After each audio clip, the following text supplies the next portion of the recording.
Chapter 14. The Greek Cities. The Greek cities that were really states. We modern people love the sound of the word big. We pride ourselves upon the fact that we belong to the biggest country in the world, and possess the biggest navy, and grow the biggest oranges and potatoes. And we love to live in cities of millions of inhabitants, and when we are dead we are buried in the biggest cemetery of the whole state.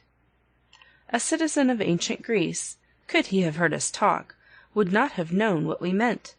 Moderation in all things was the ideal of his life, and mere bulk did not impress him at all. And this love of moderation was not merely a hollow phrase used upon special occasions. It influenced the life of the Greeks from the day of their birth to the hour of their death. It was part of their literature, and it made them build small but perfect temples. It found expression in the clothes which the men wore, and in the rings and the bracelets of their wives.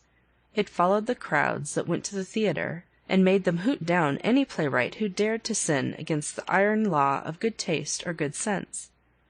Here you see a picture of Mount Olympus where the gods lived. It is a two-peaked mountain with a bowl in the middle. The Greeks even insisted upon this quality in their politicians, and in their most popular athletes. When a powerful runner came to Sparta, and boasted that he could stand longer on one foot than any other man in Hellas, the people drove him from the city because he prided himself upon an accomplishment at which he could be beaten by any common goose. That is all very well, you will say, and no doubt it is a great virtue to care so much for moderation and perfection, but why should the Greeks have been the only people to develop this quality in olden times? For an answer I shall point to the way in which the Greeks lived. The people of Egypt or Mesopotamia had been the subjects of a mysterious supreme ruler who lived miles and miles away in a dark palace, and who was rarely seen by the masses of the population. The Greeks, on the other hand, were free citizens of 100 independent little cities, the largest of which counted fewer inhabitants than a large modern village. When a peasant, who lived in Ur, said that he was a Babylonian, he meant that he was one of millions of other people who paid tribute to the king, who at that particular moment happened to be a master of Western Asia. But when a Greek said proudly that he was an Athenian or a Theban, he spoke of a small town, which was both his home and his country, and which recognized no master but the will of the people in the marketplace. To the Greek, his fatherland was the place where he was born, where he had spent his earliest years playing hide-and-seek amidst the forbidden rocks of the Acropolis, where he had grown into manhood with 1,000 other boys and girls whose nicknames were as familiar to him as those of your own schoolmates. His fatherland was the holy soil where his father and mother lay buried. It was the small house within the high city walls where his wife and children lived in safety. It was a complete world which covered no more than 4 or 5 acres of rocky land.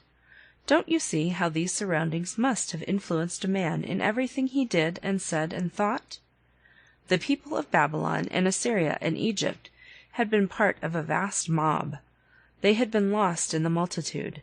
The Greek, on the other hand, had never lost touch with his immediate surroundings.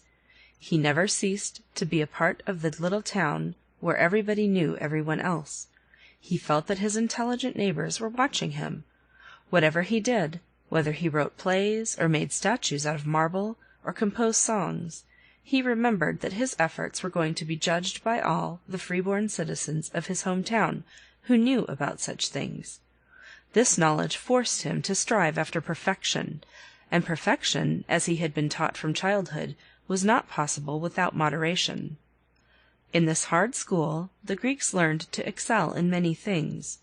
They created new forms of government, and new forms of literature, and new ideals in art which we have never been able to surpass. They performed these miracles in little villages that covered less ground than 4 or 5 modern city blocks. And look what finally happened.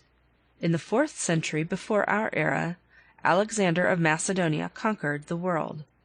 As soon as he had done with fighting, Alexander decided that he must bestow the benefits of the true Greek genius upon all mankind. He took it away from the little cities and the little villages, and tried to make it blossom and bear fruit amidst the vast royal residences of his newly acquired empire. But the Greeks, removed from the familiar sight of their own temples, removed from the well-known sounds and smells of their own crooked streets, at once lost the cheerful joy and the marvelous sense of moderation which had inspired the work of their hands and brains while they labored for the glory of their old city-states. They became cheap artisans, content with second-rate work. The day the little city-states of old Hellas lost their independence and were forced to become part of a big nation, the old Greek spirit died, and it has been dead ever since. End of chapter 14.